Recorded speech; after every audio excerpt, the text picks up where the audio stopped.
இயேசு கிறிஸ்துவின் நாமத்தினாலே இந்த மதிய வேளையிலே உங்களை அன்போடு கூட வாழ்த்துகிறேன்.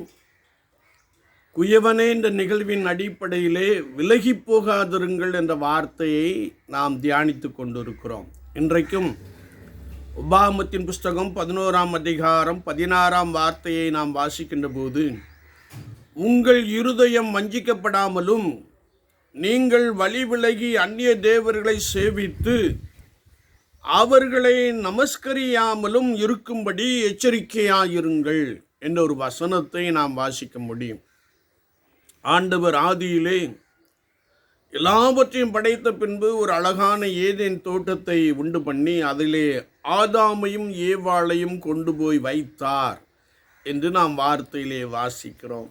ஆண்டவர் இந்த தோட்டத்தின் எல்லா விருட்சத்தின் கனிகளையும் நீங்கள் புசிக்கலாம், ஆனாலும் தோட்டத்தின் நடுவில் இருக்கிற விருட்சத்தின் கனியை புசிக்கக்கூடாது என்று கட்டளை கொடுத்தார். ஆனால் சர்ப்பமானது ஏவாளை வஞ்சித்து விட்டபடியினாலே, அவர்கள் கீழ்ப்படியாமையினாலே பாவம் செய்தார்கள் என்பதை நாம் நன்றாய் அறிந்திருக்கிறோம். இன்றைக்கும் வஞ்சிக்கப்படுகிற அநேகரை நாம் பார்க்கிறோம். வேதம் சொல்லுகிறது, கடைசி நாட்களில் கூடுமான மட்டும் தெரிந்து கொள்ளப்பட்டவர்கள் வஞ்சிக்கப்படுவார்கள்.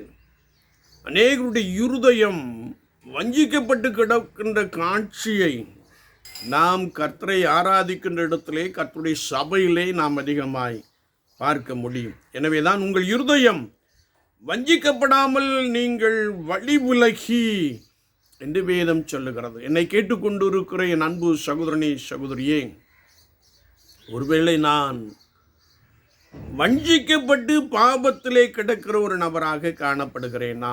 ஒருவேளை நாம் நிருப வாக்கியங்களிலே வாசிக்கின்ற போது அநேகர் வஞ்சிக்கப்பட்டு பாவத்தினாலே இழுப்புண்டு திரிகிறார்கள் என்ற வசனத்தை நாம் வாசிக்க முடியும். சிலர் வேசி கள்ளர்கள், உபச்சாரம் பண்ணுகிறவர்கள். ஒருவேளை இன்னும் கர்த்தருடைய வசனத்தை நாம் வாசிக்கின்ற பொழுது ஒருவேளை ஆண்புணர்ச்சிக்காரர்கள் என்று சொல்லி அநேகர் சத்ருவாகிய பிசாசினாலே வஞ்சிக்கப்பட்டு பாவத்திற்குள்ளே கிடப்பதை நாம் பார்க்க முடியும். எனக்கு அன்பான தெய்வ ஜனமே, விசுவாச வாழ்க்கையிலே நான் வஞ்சிக்கப்பட்டு காணப்படுகிறேனா என்பதை குறித்து நாம் நிதானித்து அறிய வேண்டும். நீங்கள் வஞ்சிக்கப்படுவீர்கள் என்றால் நீங்கள் தேவனை விட்டு வழி விலகி விடுவீர்கள். எனவே நீங்கள் வஞ்சிக்கப்படாதபடிக்கு நீங்கள் கர்த்தருடைய சமூகத்திலே நித்தமும் உங்களை நிறுத்து நோக்கி பாருங்கள். ஆண்டவரே, இந்த நாளிலே நான் உமக்கு பிரியமாய் நடக்கும்படி, உமக்கு பிரியமாய் வாழும்படி எனக்கு கிருபை செய்யும் என்று கேளுங்கள். அநேக கர்த்தருடைய ஜனங்கள் என்று சொல்லியும் ஒருவேளை அந்நிய தேவர்களை நாடுகின்ற காட்சியை நாம் பார்க்கிறோம். ஒருவருக்கொருவர் பில்லி சூனியம் ஏவல் என்று சொல்லி கர்த்தரை விட்டு விலகி செல்லுகிற காரியங்களை வஞ்சிக்கப்படுவதை நாம் பார்க்கிறோம். ஆனால் விசுவாச வாழ்க்கையிலே கர்த்தருடைய வார்த்தையை கேட்டுக்கொண்டிருக்கிறேன் அன்பு சகோதரனே, சகோதரியே, உங்கள் இருதயம் வஞ்சிக்கப்படாமல் இருக்கட்டும். உங்கள் இருதயம் வஞ்சிக்கப்படுமே என்றால் தேவனை விட்டு விலகி விடுவீர்கள். எனவே உங்கள் இருதயம் வஞ்சிக்கப்படாமல் நீங்கள் காத்து கொள்ள வேண்டும்.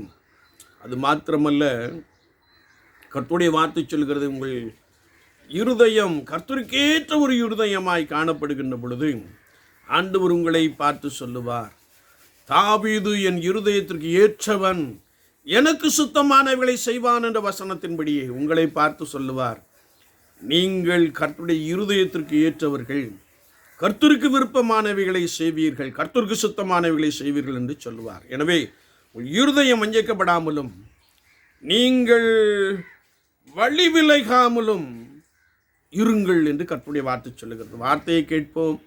கர்த்தருக்கு நேராய் ஒவ்வொரு நாளும் நம்மை நிறுத்தி நோக்கி பார்ப்போம். கர்த்தர் உங்களோடு கூட இருந்து அந்த நித்திய ராஜ்யத்திற்கு ஏதுவான வழியிலே, பரிசுத்த வழியிலே உங்களை பலமாய் நடத்துவாராக. ஆமீன், ஆமீன்.